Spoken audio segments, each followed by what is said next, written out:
તમારે મામો તો કે ના સાહેબ કે મારી માનત કાકાના દીકરાય નથી. એ કે તો આ મામો હશે કોનો? તો કે તમને ખબર, તમે ક્યાં જોવા આવ્યા? મારી માને ભાઈનું પૂછ્યું તો કે નહીં. તો બસ તો ભોગવો હોય કે પણ ભોગવો હું સહયું કરીને લઈ ગયો કે તો મામાના ગાળિયા ભાઈ. હા ભલે કેવો કે પણ ઓકે જ હોય. હા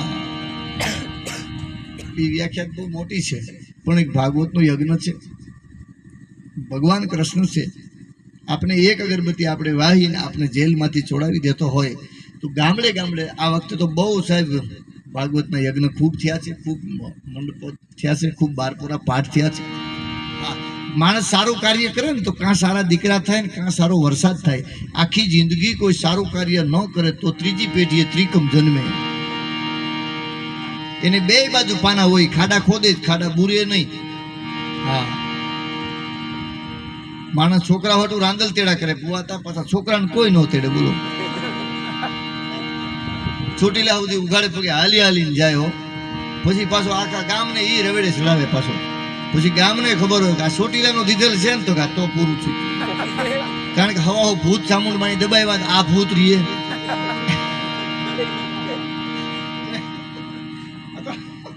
એટલે ખબર પડી જાય એમ.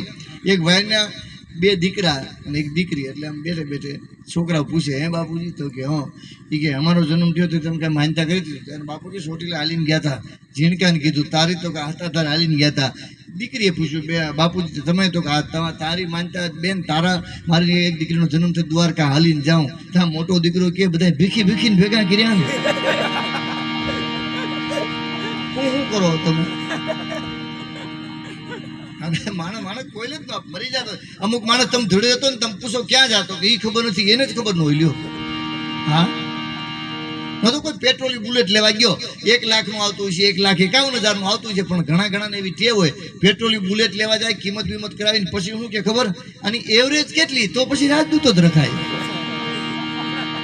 તો એને એવરેજ પૂછાય, દોઢની મોટર હાલે પછી તું એવરેજ પૂછવાઈ ગયો કે મને એમ કે એવરેજ હારી છે. એવરેજ હારી હોય 1.5 લાખ લેવા હું કામ ગયો? તો કેરોસીન નાખીને રાજદૂત છે એ તો હજી ચડે છે.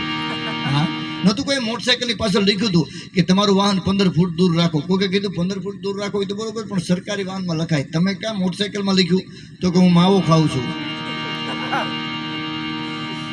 આ સમજાય એની મજા છે.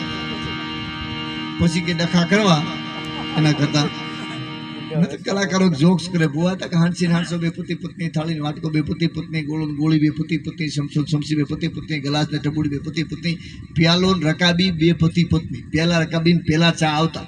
સાંભળી લીધું, મહેમાનને આપણે એક પ્યાલો ભરી દઈએ, 2 રકાબી બીજી વાર, એટલે બીજી વાર ચા દેવાનું જવું પડે. ચાના બંધાણી તો અટાણે છે, આપણે બધા અટાણે પીએ છીએ અને તઈ પીવાતો, પણ બીજી વાર ચા દેવા ન જવું પડે. પ્યાલો રકાબી આવતા, એમાં 2 રકાબી પૂરેપૂરી ભરાઈ જતી. સાંભળી લેજો, એટલું નહીં, પેલાના મહેમાનને એટલા બધા હાચવતા. 15 દી રોકાય, બસમાં ચડાવી દઈને આપણા બાપ દાદા એમ કહેતા કે હજી મહિનો દી રોકાવે ને એમ તમે આવજો. 15 દી રોકાણે પણ બહુ મજા ન આવી.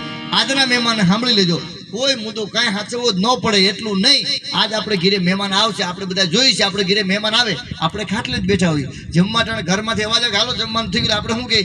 જો આ ગેંડી છે હાથ ધોઈ નાખો, જો આ ટુવાલ છે હાથ લૂછી નાખો, આ બેસી જાઓ. કેમ આપણે દાડી આવ્યો હોય? આપણે ઊભા જ ન થઈ. બોલો, મહેમાનને કેવું પડે કે વાં જાઓ. હે પેલા લગ્ન ગાળામાં ધુવાતા, હવે આ બેન પાલટી બધા આવી ગયા. બેને હમણાં લગ્ન ગીતની એકાદી કડી ગાય ને, આપણા ગીતો છે સાહેબ. હે કે હાજ એ પડી